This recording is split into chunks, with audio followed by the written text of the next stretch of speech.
সামনে রেখে কিছু কথা বলার অনুরোধ জানিয়েছেন, যে বিষয় সম্পর্কে কিছুটা ইঙ্গিত সূচক সামান্য আলোচনা রেখেছেন। আমার আগে বিশিষ্ট আলেম শেখ শামসুল হক শিবলি হাফিজাহুল্লাহ আজকে বিভিন্ন মসজিদগুলিতে যদি আমরা লক্ষ্য করি, দেখা যায় সব মসজিদে গুরুত্ব দিয়ে আলোচনা চলছে। আলোচনা কিসের? কিভাবে আপনি আজকের রাত জাগরণ করবেন, কিভাবে আজকের রাতে ইবাদত করবেন, কিভাবে আজকের রাতে গোসল করে সওয়াব অর্জন করবেন, কিভাবে আগামীকালকে সিয়াম পালন করবেন, ইত্যাদি বিষয় নিয়ে আলোচনা। অতি আফসোসের সাথে বলতে হয়, ইসলামে যে বিষয়ের নির্দেশ এসেছে স্পষ্ট কোরআন এবং সুন্নাহয় প্রমাণিত হয়েছে, সেই বিষয়গুলির গুরুত্ব আমাদের সমাজে কম। অপরপক্ষে যে বিষয়ের কোন নির্দেশ আসেনি, যার কোরআন এবং সুন্নাহয় স্পষ্ট দলিলের আলোকে কোন পালন করার বিষয় নেই, সে বিষয়গুলি নিয়েই আমাদের সমাজে বেশি গুরুত্ব দেওয়া হয়। এর একটি গুরুত্বপূর্ণ কারণ হল, মানুষের মাঝে ইসলামের ইবাদতের বিষয়ে যে একটি পরিষ্কার ধারণা থাকা দরকার, সেই পরিষ্কার ধারণা নেই। তা হল, যে ইবাদতই আমি করব সেই ইবাদত অবশ্যই কোরআন এবং সহিহ হাদিসে প্রমাণিত হতে হবে। এই ধারণা যদি আজকে প্রতিটি মুসলিমের থাকতো, এই আকীদা বিশ্বাস যদি প্রতিটি মুসলিম লালন করত, তাহলে সমাজে এই সব ইবাদতের কোনো অস্তিত্ব পাওয়া যেত না। কিন্তু আফসোসের সাথে বলতে হয়, সেই আকীদা আজকে মানুষের নেই। বরং মানুষের আকীদা হলো কোরআন এবং সুন্নাহয় থাকবে কিনা পরের বিষয়, আগের বিষয় হলো আমার ইমাম সাহেব বা আমার বুজুর্গ বা আমার খতিব সাহেব কিছু বলেছেন কিনা। যদি ইমাম সাহেব বলেন, যদি খতিব সাহেব বলেন, তাহলে অসুবিধা নেই, কোরআন সুন্নাহয় থাকুক আর নাই থাকুক তাতে কোনো যায় আসে না, তা আমাকে পালন করতে হবে। এটি হচ্ছে আজকে আমাদের সাধারণ মানুষের আকীদা বিশ্বাস, যার ফলে কোরআন ও সুন্নাহর আলোকে প্রকৃতপক্ষে একজন মুসলিমের যা ইবাদত হওয়া দরকার তা না হয়ে প্রচলিত সমাজে যা রয়েছে সেগুলি একজন মুসলিমের ইবাদত হিসাবে পালন হচ্ছে। এই জন্য আহলুল হাদিসদের সবচেয়ে বড় গুরুত্বপূর্ণ যে আকীদা, সবচেয়ে বড় গুরুত্বপূর্ণ যে বিষয়, তা হলো একজন মুসলিম সমাজে থাকলে ইবাদত করবে এমনটি নয়, বাপ-দাদার মাঝে পাওয়া গেলে ইবাদত হবে এমনটি নয়, বুজুর্গানে দিন পড়লে ইবাদত হবে তা নয়, বরং আল ইবাদাতু তাওকিফিয়াতুন, ইবাদত হলো তাওকিফিয়া। অর্থাৎ এই ইবাদতের পিছনে যদি কোরআন এবং সহিহ হাদিসের দলিল থাকে তাহলে সেই ইবাদত করা যাবে, আর যদি দলিল না থাকে তাহলে সেই ইবাদত করার কোনো সুযোগ নেই। এটি হচ্ছে আহলুল হাদিসদের আকীদা, আহলুল হাদিসদের এটি হচ্ছে বিশ্বাস। যার ফলে একজন আহলুল হাদিস ব্যক্তি যদিও তার মাঝে বহু দুর্বলতা রয়েছে, কিন্তু সে মানুষের কথায় যেমন তেমন ইবাদতে সহজে জড়িয়ে যায় না। এটি হলো আহলুল হাদিসদের একটি বড় বৈশিষ্ট্য। বরং এটি শুধু আহলুল হাদিসদের নয়, প্রতিটি মুসলিমের এই বৈশিষ্ট্য হওয়া উচিত। ইমাম আবু হানিফা রাহিমাহুল্লাহর শিক্ষা হলো তাই, ইমাম মালিকের শিক্ষা তাই, ইমাম শাফি, ইমাম আহমদ বিন হাম্বল রাহিমাহুল্লাহ তাদের সকলেরই শিক্ষা ছিল এমনই।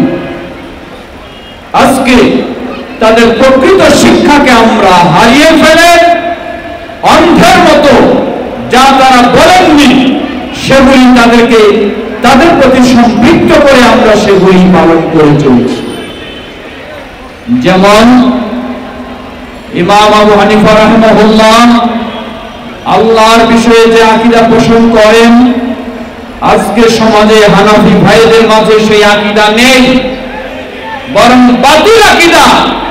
যে আকীদাকে ইমাম আবু হানিফা রাহিমাহুল্লাহ কুফরি আকীদা বলেছেন, সেই আকীদাই আজকে ইমাম আবু হানিফার মাযহাবের প্রতি সম্পৃক্ত করে মাযহাবের অনুসারীরা তা পালন করে আসছেন।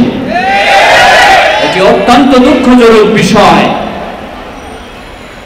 প্রিয় ভাইরা আমার, আজকে এই মেরাজের শিক্ষা যদি আমরা চিন্তা করি, তাহলে মেরাজের শিক্ষাও ইমাম আবু হানিফা রাহিমাহুল্লাহ আল্লাহর বিষয়ে যে প্রকৃত আকীদা, সেই আকীদারই শিক্ষা দিয়ে যায়।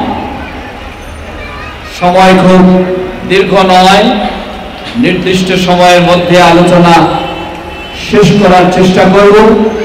কর্তৃপক্ষকে ধন্যবাদ জানাই। আমি বলেছিলাম যে আগামীকালকে আমাকে জুমা পড়তে হবে সেই ব্রাহ্মণবাড়িয়া, যার ফলে ফজরের পরে আমাকে রওনা দিতে হবে। এজন্য আজকে গভীর রাতে যেন আমাকে সময় না দিয়ে প্রথমের দিকেই দেন। কর্তৃপক্ষ সেটি চেষ্টা করেছেন, এজন্য কর্তৃপক্ষকে মোবারকবাদ জানাচ্ছি, ধন্যবাদ জানাচ্ছি। সম্মানিত সমবেত দিনী ভাই সকল,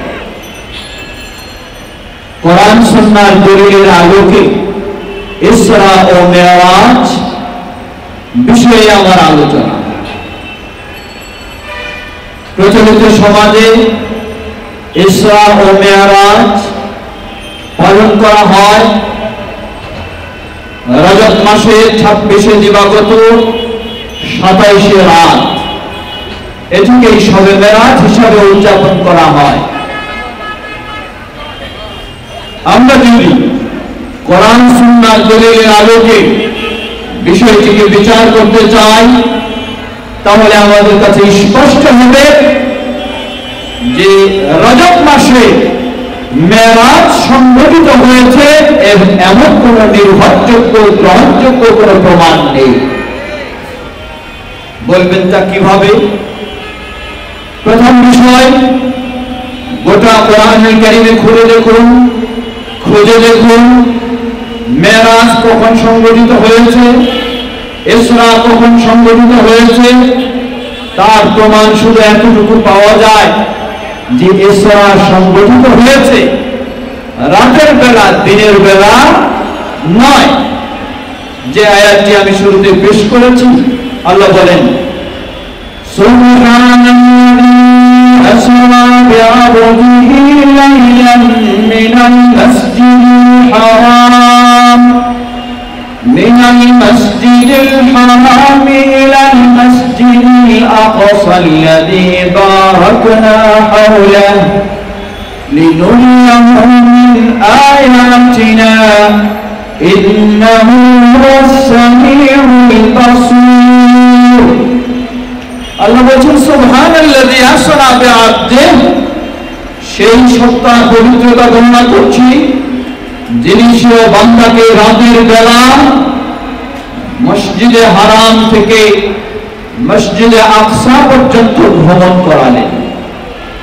আল্লাহ রাব্বুল আলামিন কোরআন কারীমে এই ইসরা তা হলো রাতের বেলা এক জায়গা থেকে আরেক জায়গায় ভ্রমণ করানো, আর মেরাজ তা হলো ঊর্ধ্বে গমন হওয়া।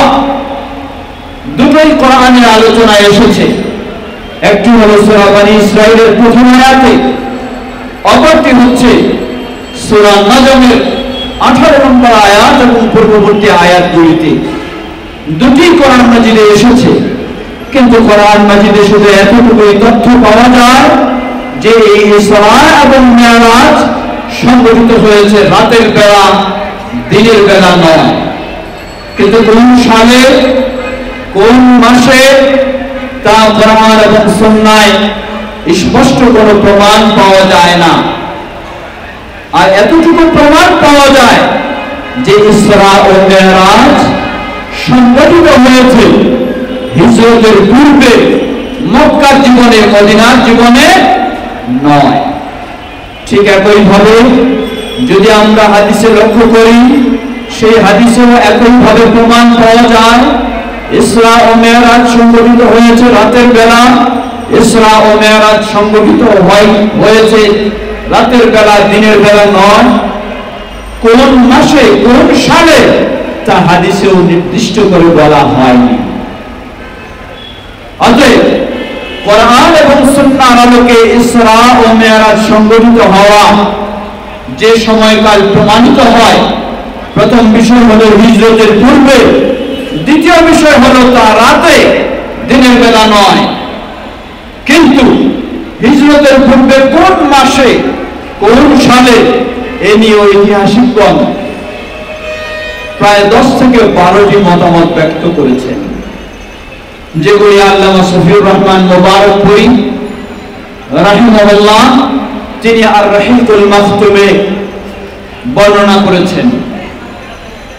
সেগুলির মধ্যে আমাদের সমাজে যে মতটিকে বলা হয় তা হচ্ছে ইসরা ও মিরাজ সংঘটিত হয়েছে নবুয়তের 10ম বছরে রজব মাসে 26 দিবাগত 27 রাতে। আমরা বলবো কোরআন এবং সহিহ হাদিসের আলোকে এই মতটি কখনোই গ্রহণযোগ্য নয়।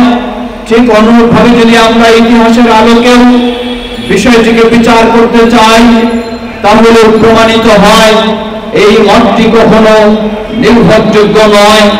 কারণ এই বিষয়ে সকলেই একমত যে এই মেরাজের রাত্রিতে আল্লাহ রাব্বুল আলামিন নবী মুহাম্মদ সাল্লাল্লাহু আলাইহি ওয়াসাল্লামের উম্মতের জন্য 50 ওয়াক্ত সালাত ফরজ করেছেন।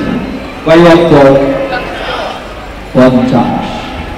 কিন্তু আল্লাহ রাব্বুল আলামিন মানুষের প্রতি সদয় হয়ে নবী মুহাম্মদ সাল্লাল্লাহু আলাইহি ওয়াসাল্লামের বারংবার আবেদনের ভিত্তিতে সেই 50-এর শূন্যটাকে মাইনাস করে শুধুমাত্র রেখেছেন কত? 5। সকলেই একমত যে এই মিরাজ সংঘটিত হয়েছে, এই 5 ওয়াক্ত সালাত নির্দেশ এসেছে এই মিরাজের রাত্রিতে। এই বিষয়টি স্পষ্ট। উম্মুল মুমিনিন খাদিজা রাদিয়াল্লাহু আনহা যতদিন জীবিত ছিলেন তিনি 5 ওয়াক্ত সালাত তার জীবনে পাননি। এর মানে উম্মুল মুমিনিন খাদিজা রাদিয়াল্লাহু আনহা যতদিন জীবিত ছিলেন ততদিন এই মিরাজ সংঘটিত হয়নি। খাদিজা রাদিয়াল্লাহু আনহা কবে ইন্তেকাল করলেন? খাদিজা রাদিয়াল্লাহু আনহা ইন্তেকাল করলেন নবুয়তের 10ম বছরে রমজান মাসে। খাদিজা রাদিয়াল্লাহু আনহা ইন্তেকাল করেছেন, অর্থাৎ চলছে রজব মাস। রজবের পরে হলো কি মাস? কেউ জানেন না? খবর রাখেন না? রজবের পরে কি? শাবান। শাবানের পরে কি? রমাদান। তাহলে সেই রমাদান মাসে উম্মুল মুমিনিন খাদিজা রাদিয়াল্লাহু আনহা ইন্তেকাল করলেন, অথচ তিনি তার জীবনে 5 ওয়াক্ত সালাত পেলেন না। তাহলে কি হবে? সেই রমাদান মাসের আগেই, শাবানের আগেই এই রজব মাসেই মেরাজ সংঘটিত হয়েছে বলা হয়। সুতরাং ঐতিহাসিক দৃষ্টিকোণ থেকে যুক্তির আলোকেও বিষয়টিকে বিচার করলে প্রমাণিত হয় এই মত কখনো গ্রহণযোগ্য নয়। দ্বিতীয় বিষয়, কথা প্রসঙ্গেও যদি বলা হয়, মেনে নিলাম তর্কের খাতিরে এই রজব মাসে মেরাজ সংঘটিত হয়েছে, জেনে নিন মেরাজ রজব মাসে সংঘটিত হলেও এই মেরাজকে কেন্দ্র করে যেই রাত্রিতে এই মেরাজ সংঘটিত হয়েছে সেই রাত্রিতে আপনি কোনো ইবাদত করবেন, সেই রাত্রিতে জাগবেন, সেই রাত্রিতে সালাত আদায় করবেন, বা সেই রাত্রিতে তাসবিহ তাহলিল বা আরো বিশেষ কোনো ইবাদত করবেন, বা পরের দিনে বিশেষ কোনো সিয়াম পালন করবেন, তা অবশ্যই নবী মুহাম্মদ সাল্লাল্লাহু আলাইহি ওয়াসাল্লাম ও খোলাফায়ে রাশিদিন থেকে প্রমাণিত হতে হবে। যদি না হয় তাহলে 1400 বছর আগেই নবী মুহাম্মদ সাল্লাল্লাহু আলাইহি ওয়াসাল্লাম স্পষ্টভাবে এই ঘোষণা দিয়েছেন, মান আমিলা আমালান লাইসা আলাইহি আমরুনা ফাহুয়া রাদ। যে ব্যক্তি ইসলামের এমন কোন আমল করবে, এমন কোন ইবাদত করবে যে ইবাদতের ক্ষেত্রে আমাদের কোন নিয়ম নীতি নির্দেশনা নেই, ফাহুয়া রাদ্দুন আই মারদুদুন গায়রু মাকবুলিন, তা কখনো আল্লাহর কাছে কবুল হবে না, তা প্রত্যাখ্যানযোগ্য, কখনো গ্রহণযোগ্য হবে না। এর অর্থ কি? গ্রহণযোগ্য হবে না বুঝলাম, এর মানে সওয়াব পাওয়া যাবে না এতটুকুই তো নাকি? না, এক হলো সওয়াব পাওয়া যাবে না, দ্বিতীয় হলো ইসলামে যে ইবাদত নাই সেই ইবাদত যদি করতে চান তাহলে এই ইবাদতের নাম কি হবে? বিদআত। বিদআত করলে তো সওয়াবই পাওয়া যায়। বিদআতের পরিণতি তো জান্নাতেই নাকি? দুঃখের বিষয় আলেমেরা, তথাকথিত আলেমগণ কিভাবে মানুষকে বেদাতের পথে জড়িয়ে দিয়েছেন লক্ষ্য করুন। তারা বেদাতকে বিভক্ত করলেন, একটি হলো বেদাতে হাসানা, আরেকটি হলো বেদাতে সাইয়্যা। সুতরাং সবে মেরাজকে কেন্দ্র করে যদি কোনো ইবাদত করেন অসুবিধা নাই, এটি হয়ে যাবে কি? বেদাতে হাসানা, অসুবিধা তো নাই। অথচ পৃথিবীর শ্রেষ্ঠ মুফতি নবী মুহাম্মদ সাল্লাল্লাহু আলাইহি ওয়াসাল্লাম 1400 বছর আগে তার প্রতিটি খুতবার ভূমিকায় মসজিদে নববীর মেম্বারে দাঁড়িয়ে তিনি বলে দিতেন, আম্মা বা'দ ফাইন্না খায়রাল হাদিসি কিতাবুল্লাহ ওয়া খায়রাল হাদী হাদী মুহাম্মাদিন সাল্লাল্লাহু আলাইহি ওয়াসাল্লাম ওয়া শাররাল উমুরি মুহদাসাতুহা ওয়া কুল্লু মুহদাসাতিন বিদআহ ওয়া কুল্লু বিদআতিন দালালা। নবী মুহাম্মদ সাল্লাল্লাহু আলাইহি ওয়াসাল্লাম 1400 বছর আগে বিষয়টিকে স্পষ্ট করে দিয়েছেন, কোন বেদাত কখনো বৈধ হতে পারে না, কোন বেদাত কখনো হেদায়েতের কাজ হতে পারে না। বেদাত মানেই হলো তার গুমরাহি পথভ্রষ্টতার কাজ। অন্য বর্ণনায় এসেছে ওয়া কুল্লু দালালাতিন ফিন্নার, আর এই বেদাত মানুষকে নিয়ে যায় পথভ্রষ্টতায়, আর এই পথভ্রষ্টতা মানুষকে নিয়ে যায় জাহান্নামে। সুতরাং একথা বলার কোনো সুযোগ নেই যে এই ইবাদতটি আমার গ্রহণযোগ্য হবে না, তাতে হয়তো সওয়াব পাবো না, আর তো বেশি অসুবিধা নেই। জেনে নিশ্চিতভাবে ইসলামের কোন ইবাদত করলে হয় সেই ইবাদতের মাধ্যমে আপনি সওয়াব লাভ করবেন এবং জান্নাতে যাবেন, নয় সেই ইবাদতের মাধ্যমে আপনি গুনাহগার হবেন এবং জাহান্নামে যাবেন। এর ভিন্ন কোনো পথ নেই। প্রিয় ভাইরা আমার, তাই ইসলামে মন করা কোনো ইবাদতের সুযোগ নেই। অতএব আমরা স্পষ্টভাবে বলতে পারি, এক হলো প্রচলিত সমাজে শবে মেরাজকে কেন্দ্র করে যে দিন তারিখ বলা হয় সেটি সঠিক নয়। দ্বিতীয় হলো এই বিষয়ে নবী মুহাম্মদ সাল্লাল্লাহু আলাইহি ওয়াসাল্লাম খোলাফায়ে রাশিদিন থেকে শবে মেরাজকে কেন্দ্র করে বিশেষ কোনো ইবাদত প্রমাণিত হয়নি। এরপরেও কেউ যদি করে থাকে তা অবশ্যই গুনাহের কাজ হবে, তা অবশ্যই ভ্রষ্টতার কাজ হবে, তা অবশ্যই জাহান্নামে যাওয়ার কাজ হবে, কখনো জান্নাতে যাওয়ার কাজ হতে পারে। প্রিয় ভাইরা আমার, আসুন তাহলে মেরাজকে কেন্দ্র করে আমাদের কি কিছুই করার নেই? জবাব, অবশ্যই মেরাজকে কেন্দ্র করে কিছু করার রয়েছে।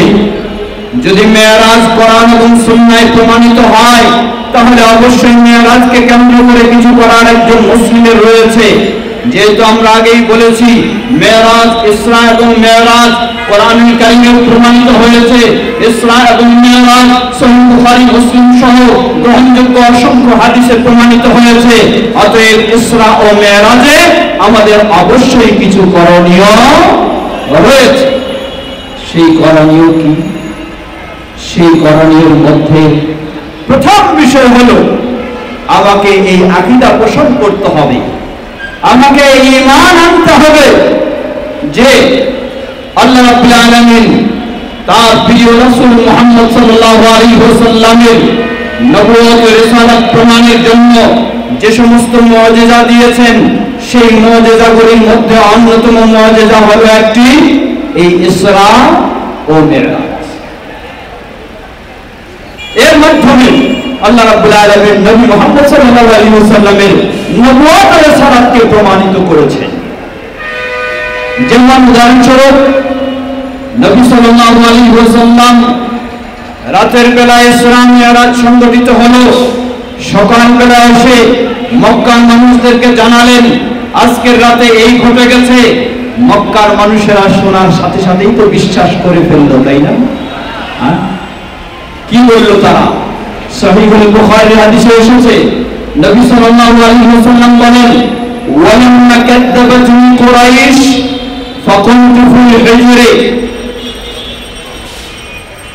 ফাজাম্মা আল্লাহু লি বাইতাল মুকাদ্দাস ফাতাফাতু আনজুরু ইলাইহি ওয়া উখবিরুহুম আন আয়াতি রাওয়াহু আল বুখারী। নবী সাল্লাল্লাহু আলাইহি ওয়াসাল্লাম বলেন আমি যখন এই ইসরা ও মিরাজের সংবাদ মক্কার মানুষদেরকে দিলাম, কুরাইশের মানুষদেরকে জানালাম, তারা এটিকে বিশ্বাস করলো না। তারা আমাকে বলে ফেললো এটি একটি মিথ্যা কথা ছাড়া কিছু নয়। কারণ সেই যুগে সবচেয়ে গতিশীল, সবচেয়ে দ্রুতগতির বাহন দিয়ে ওই বাইতুল্লাহিল হারাম থেকে বাইতুল মুকাদ্দাস যেতে পরিপূর্ণ 1 মাস সময় লাগতো। আর নবী মুহাম্মদ সাল্লাল্লাহু আলাইহি ওয়াসাল্লাম রাতের কিছু সময়ের মধ্যে এই সব ভ্রমণ, এমনকি শুধু এটুকুই নয়, বরং সেই বাইতুল মুকাদ্দাস থেকে প্রথম আসমান, দ্বিতীয় আসমান, তৃতীয় আসমান, চতুর্থ আসমান পর্যন্ত তিনি গেলেন। পঞ্চম, ষষ্ঠ, সপ্তম আসমান, বরং তার চেয়ে আরো উঠে তিনি গেলেন, গিয়ে তিনি সেখান থেকে ফিরে আসলেন। এটি একটি অবাস্তব বিষয় হতে পারে না বলে তারা বিশ্বাস করল না, নবী মুহাম্মদ সাল্লাল্লাহু আলাইহি ওয়াসাল্লামকে মিথ্যা বলে ফেলল। নবী সাল্লাল্লাহু আলাইহি ওয়াসাল্লাম বললেন তারা যখন আমাকে মিথ্যা জানলো, তাদের মিথ্যা জানার সাথে সাথে তারা আমাকে পরীক্ষা করতে চাইলো। মক্কার মানুষেরা তারা তো কেউ প্রথম, দ্বিতীয়, তৃতীয়, চতুর্থ, পঞ্চম, ষষ্ঠ, সপ্তম আসমানে কেউ যায়নি, বরং তাদের মধ্যে কেউ কেউ সেই বাইতুল মুকাদ্দাস পর্যন্ত গেছে, বাইতুল মুকাদ্দাস দেখেছে। অতএব ঊর্ধ্ব জগতের পরীক্ষা নেওয়ার মতো তাদের ক্ষমতা নেই, কিন্তু পরীক্ষা তারা নিতে চাইলো বাইতুল মুকাদ্দাসে কি ধরনের আছে না আছে সেই বিষয়ে পরীক্ষা নিতে চাইলো। পরীক্ষা নিতে চাইলে নবী মুহাম্মদ সাল্লাল্লাহু আলাইহি ওয়াসাল্লাম যখন বাইতুল মুকাদ্দাস দেখে আসেন, দেখে আসলে তো তিনি সেই পরীক্ষা দিতে হবে সেই ধরনের খুঁটিনাটি দেখার চেষ্টা করেননি। কিন্তু পরীক্ষার সম্মুখীন হয়ে গেলে এখন তো উপায় নাই, পরীক্ষা তো দিতেই হবে। তবে নবী মুহাম্মদ সাল্লাল্লাহু আলাইহি ওয়াসাল্লামের এই বিশ্বাস এবং আস্থা রয়েছে আল্লাহর প্রতি, যেই আল্লাহ নবী মুহাম্মদ সাল্লাল্লাহু আলাইহি ওয়াসাল্লামকে এই ইসরা ও মিরাজ সংঘটিত করালেন, সেই আল্লাহ অবশ্যই এই পরীক্ষায় বিজয় দান করবেন ইনশাআল্লাহ। নবী সাল্লাল্লাহু আলাইহি ওয়াসাল্লাম সেই সাহস নিয়েই তিনি বললেন লাম্মা কাযাবাতনি কুরাইশ, কুরাইশের মানুষেরা যখন আমাকে মিথ্যা জানলো, আমার পরীক্ষা নিতে চাইলো, আসলে আমি সেই বাইতুল মুকাদ্দাসে গেছি কিনা সেটি জানার জন্য পরীক্ষা নিতে চাইলো, আমি তখন তাদের পরীক্ষা দেওয়ার জন্য সেই হিজর তথা যেটাকে হাতিম বলা হয়, অর্থাৎ কাবার অর্ধ ওয়াল যেদিকে রয়েছে সেই জায়গায় ভিতরে গিয়ে আমি প্রবেশ করলাম। যখনই আমি সেখানে গিয়ে দাঁড়ালাম, ফাজাল্লাল্লাহু বাইতুল মুকাদ্দাস, এই উন্নত প্রযুক্তির যুগে যেমনি ভাবে স্যাটেলাইটের মাধ্যমে এখানে বসে সেই আমেরিকায় কি হচ্ছে তা আপনি দেখছেন, আবার এই প্রোগ্রামটাও এমনি ভাবে স্যাটেলাইটে অনলাইনে প্রকাশ হচ্ছে, সেখানেও বসে তারা দেখছে। এতই উন্নত প্রযুক্তির যুগে আমরা পৌঁছে গেছি, অথচ 1400 বছর পূর্বে নবী মুহাম্মদ মুহাম্মদ সাল্লাল্লাহু আলাইহি ওয়াসাল্লাম যখন সেই হিজরের মধ্যে হাতিমের মধ্যে দাঁড়ালেন, তিনি বলছেন দাঁড়ানোর সাথে সাথে ফাজাল্লাল্লাহু লি বাইতুল মুকাদ্দাস, আল্লাহ রাব্বুল আলামিন আমার চোখের সামনে বাইতুল মুকাদ্দাসকে তুলে ধরলেন। আমি স্বচক্ষে বাইতুল মুকাদ্দাস দেখছি আর তাদের সকল প্রশ্নের আমি জবাব দিচ্ছি। বলুন সুবহানাল্লাহ।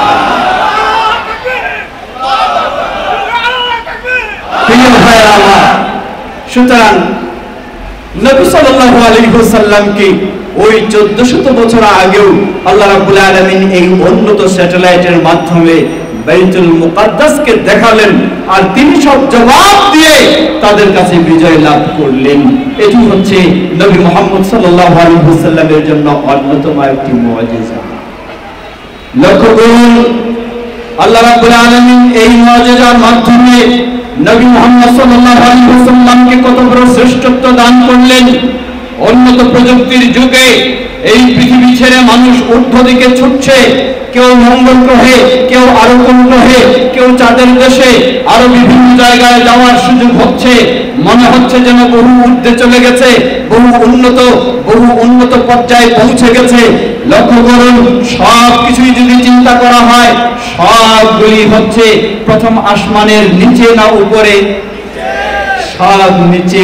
অথচ 1400 বছর আগে আল্লাহ রাব্বুল আলামিন নবী মুহাম্মদ সাল্লাল্লাহু আলাইহি ওয়াসাল্লামকে সশরীরে জাগ্রত অবস্থায় বাস্তবভাবে নবী মুহাম্মদ সাল্লাল্লাহু আলাইহি ওয়াসাল্লামকে এই সব গ্রহের ঊর্ধ্বে প্রথম আসমানে, দ্বিতীয় আসমানে আরো 500 বছর ঊর্ধ্বে, তৃতীয় আসমানে আরো 500 বছর ঊর্ধ্বে, চতুর্থ আসমানে আরো 500 বছর ঊর্ধ্বে, পঞ্চম আসমানে আরো 500 বছর ঊর্ধ্বে, ষষ্ঠ আসমানে আরো 500 বছর ঊর্ধ্বে, সপ্তম আসমানে আরো ঊর্ধ্বে, যেখানে জিবরিল আলাইহিস সালামেরও যাওয়ার সুযোগ ছিল না, সেখান পর্যন্ত আল্লাহ রাব্বুল আলামিন এমন ঊর্ধ্বে নিয়ে গেলেন যা কিয়ামত পর্যন্ত কোন মানুষের সেই ঊর্ধ্বে যাওয়া সম্ভব হবে না। আল্লাহ রাব্বুল আলামিন নবী মুহাম্মদ সাল্লাল্লাহু আলাইহি ওয়াসাল্লামকে সেই ঊর্ধ্ব জগতে যাওয়ারও সর্বশ্রেষ্ঠত্ব তিনি দান করলেন এই মেরাজের মাধ্যমে। প্রিয় ভাইরা আমার, সুতরাং এই মেরাজ হচ্ছে নবী মুহাম্মদ সাল্লাল্লাহু আলাইহি ওয়াসাল্লামের জন্য একটি বড় ধরনের মুআজিজা, যার মাধ্যমে আল্লাহ রাব্বুল আলামিন তার নবুয়ত ও রিসালাতের সত্যতাকে প্রমাণ করলেন। অতএব একজন মুমিন মুসলিম অবশ্যই তাকে বিশ্বাস করতে হবে যে নবী সাল্লাল্লাহু আলাইহি ওয়াসাল্লাম বাস্তবে জাগ্রত অবস্থায় সশরীরে তার এই ইসরা ও মিরাজ সংগঠিত হয়েছে। যদিও মুতাজিলার বিশ্বাসী যারা, তারা সশরীরে এটিকে বিশ্বাস করে না, তারা বলে এটি রূহানি ভাবে হয়েছে। মূলত কোরআন এবং সুন্নাহ বলে দিচ্ছে এটি রূহানি ভাবে নয়, এটি জিসমানি ভাবে সশরীরেই এটি সংগঠিত হয়েছে। এমনই বিশ্বাস হবে আহলুস সুন্নাহ ওয়াল জামাত। সম্মানিত সমবেত তিনি ভাই সকল, ঠিক একই ভাবে আসুন, প্রথম হলো ঈমান আনা, দ্বিতীয় হলো এই মেরাজ থেকে আমাদের শিক্ষণীয় বিষয় কি। মেরাজ থেকে আকীদার বহু বিষয় আমাদের শিক্ষণীয় রয়েছে। আজকে লক্ষ্য করুন এই রাত্রিতে মসজিদে মসজিদে এই মেরাজের আলোচনা হয়, অথচ যেই মানুষেরা, যে আলেমেরা এই মেরাজের আলোচনা করেন তারাই আবার বিশ্বাস করেন আল্লাহ রাব্বুল আলামিন সত্তায় সর্বত্র বিরাজমান। সেই বিশ্বাসেই আবার তারা করেন।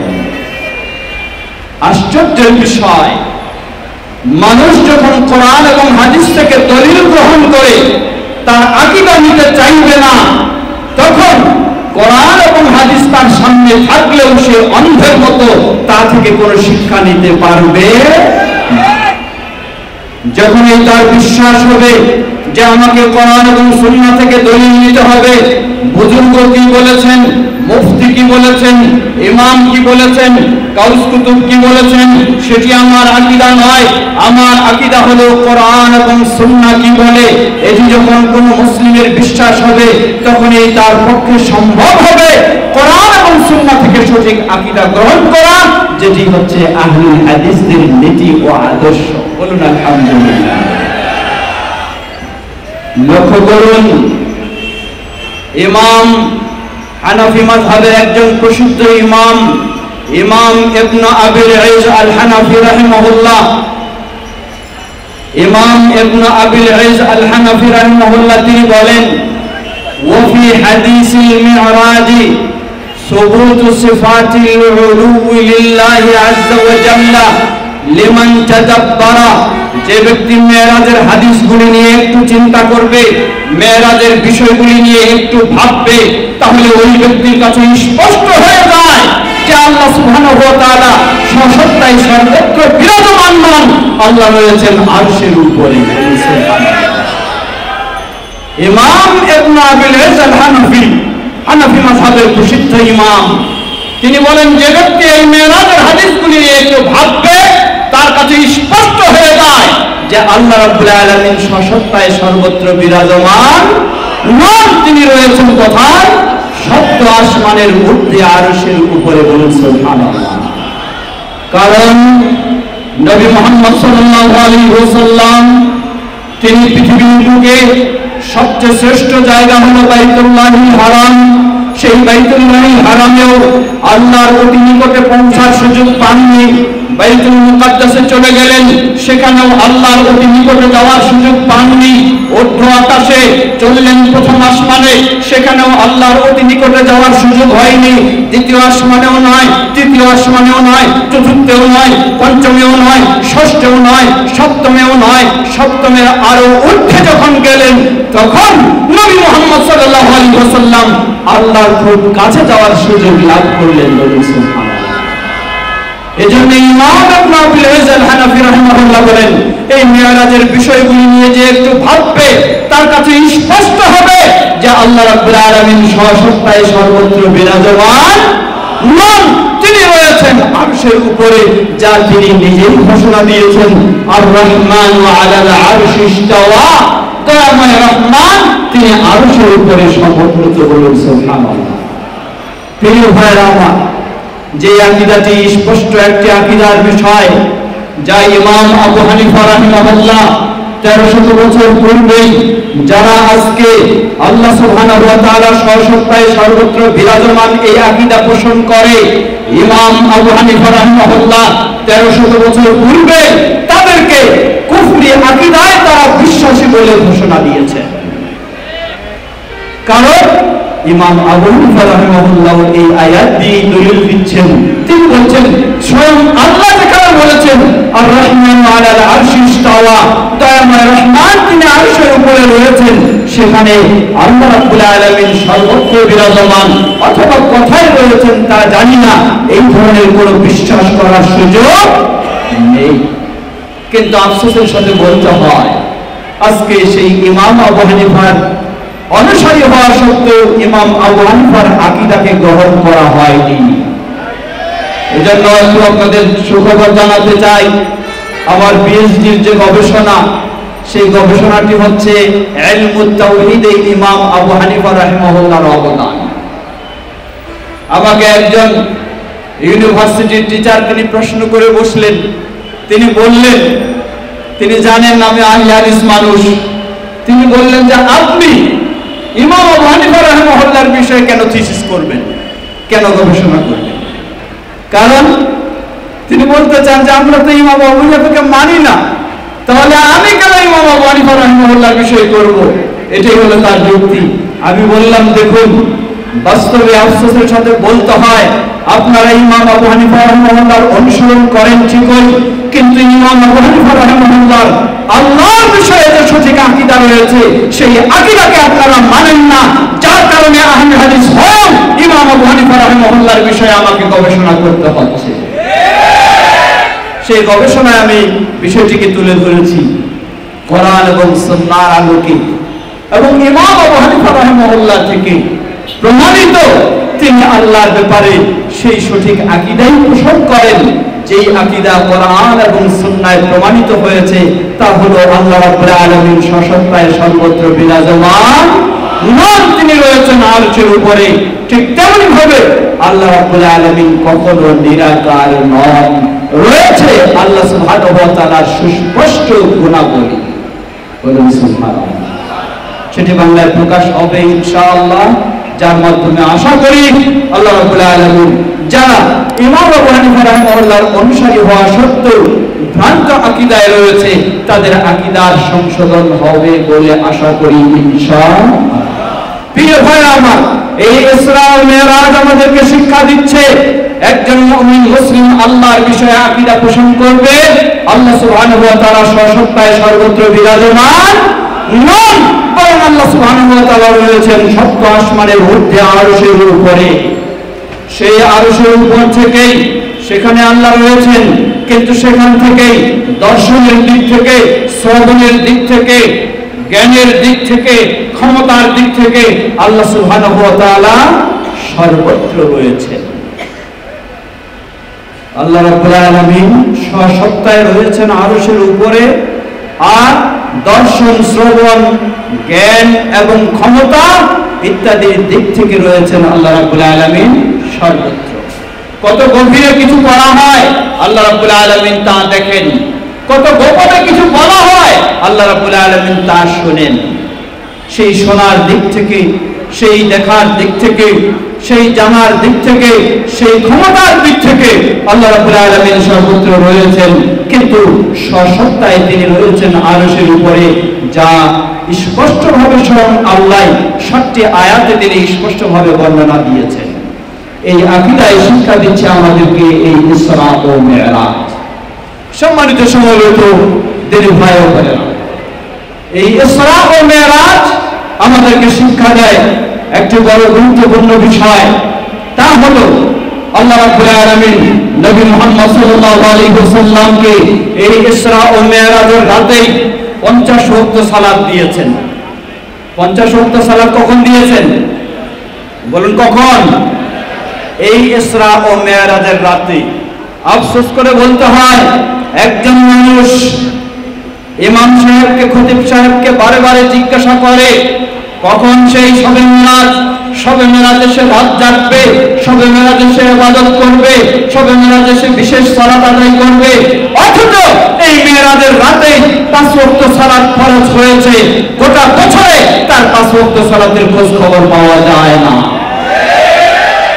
এভাবেই ইসলাম নষ্ট হয়ে যাচ্ছে, এভাবেই ইবলিস মানুষকে বেদাতের দিকে জড়িয়ে দিয়ে ইসলাম থেকে বের করে নিচ্ছে।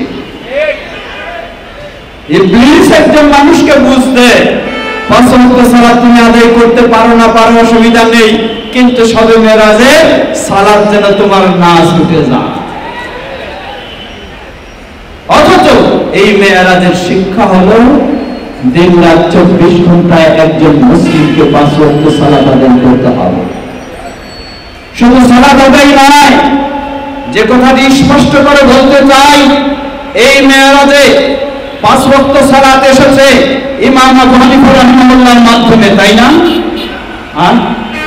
তাহলে ইমাম মালিকের মাধ্যমে, ইমাম শাফিঈর মাধ্যমে, ইমাম আহমদ বিন হাম্বলের মাধ্যমে, ইমাম বুখারীর মাধ্যমে, ইমাম মুসলিমের মাধ্যমে, কারোর মাধ্যমে নয়। এই মেরাজের রাতেই 5 ওয়াক্ত সালাত এসেছে সর্বশ্রেষ্ঠ ইমাম, যিনি ইমামে আজম, সেই নবী মুহাম্মদ সাল্লাল্লাহু আলাইহি ওয়াসাল্লাম, তার মাধ্যমে এই মেরাজের রাতেই 5 ওয়াক্ত সালাত এসেছে।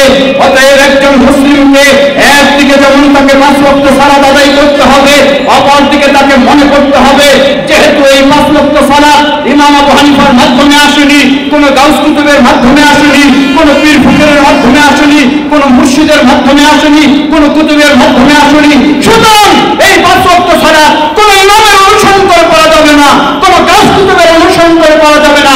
এই 5 ওয়াক্ত সালাত আদায় করতে হবে প্রিয় নবী মুহাম্মদ সাল্লাল্লাহু আলাইহি ওয়াসাল্লামের অনুসরণ করে।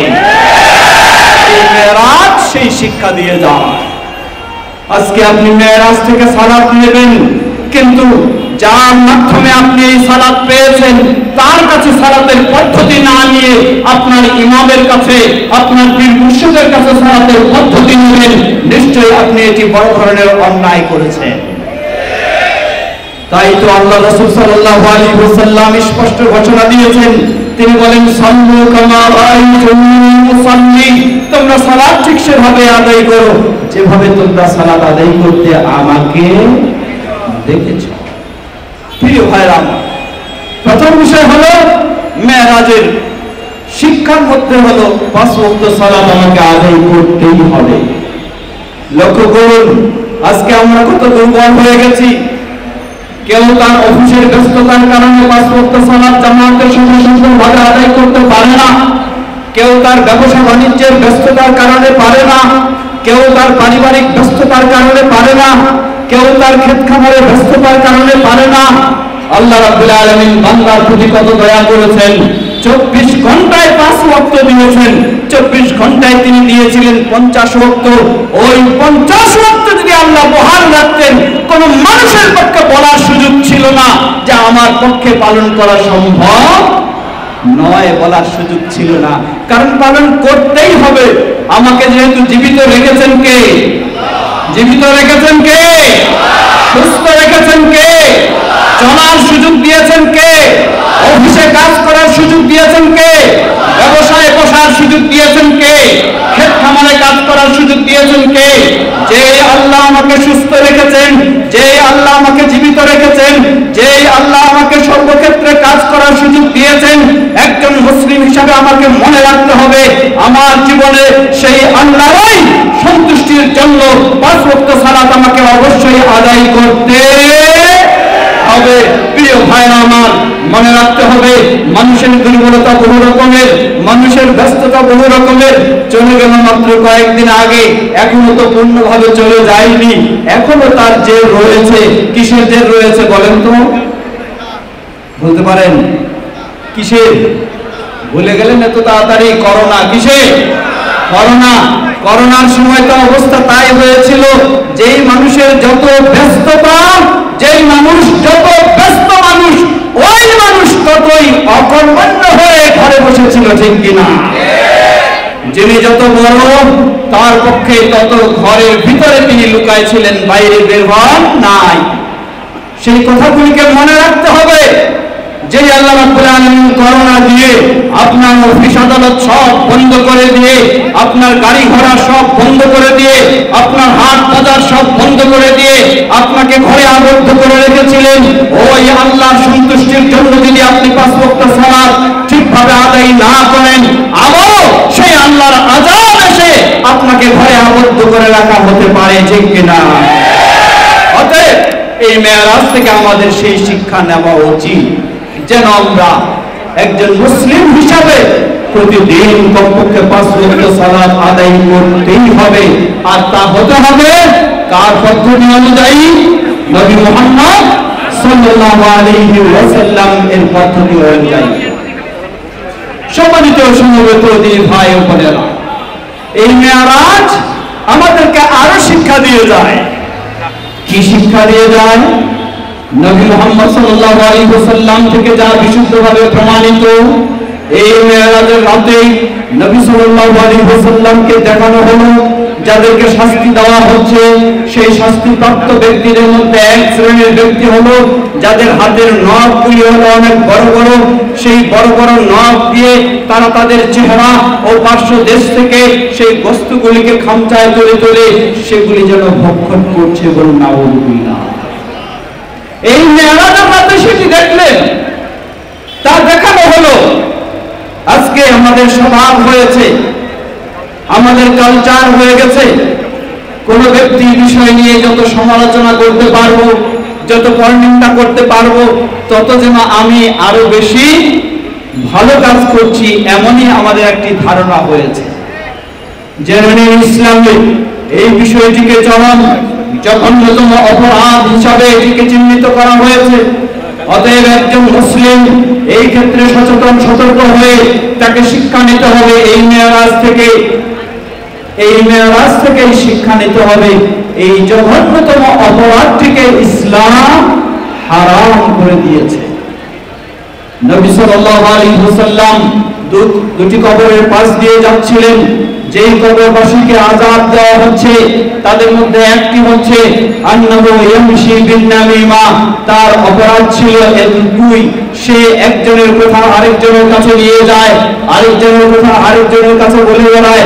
সমাজে অনেক মানুষই রয়েছে যারা এই সমস্ত কর্মকাণ্ড না করলে তৃপ্তি লাভ করতে পারি না, ঠিক কিনা? মনে রাখবেন, কাজটি মনে হয় খুব সহজ, মনে করি যে কি অসুবিধা, একজনের কথা আরেকজনকে জানালাম, একজনের কথা আরেকজনকে বললাম। নবী সাল্লাল্লাহু আলাইহি ওয়াসাল্লাম তাই বলেছেন, খুব বড় বিষয়টাকে আযাব দেওয়া হচ্ছে না, ছোট বিষয়ে। ছোট বিষয়ে মানে মানুষ এই কাজটাকে খুব ছোটই মনে করে থাকে, কিন্তু অপরাধের দিক থেকে সেটি কখনো ছোট নয়। এই মেরাজ থেকে সেই শিক্ষাই নবী মুহাম্মদ সাল্লাল্লাহু আলাইহি ওয়াসাল্লাম সরাসরি আল্লাহ রাব্বুল আলামিন তাকে তাই দেখালেন, যারা এই অপকর্মে জড়িয়ে থাকে তাদেরকে কিভাবে ভয়ঙ্কর শাস্তি দেওয়া হচ্ছে। প্রিয় ভাইরা আমার, সেই মেরাজ থেকে আমরা এই শিক্ষা নিয়ে আমাদের আদর্শ, আমাদের আখলাক যেন আরো সুন্দর করতে পারি, সেই চেষ্টা আমাদের সকলকে সব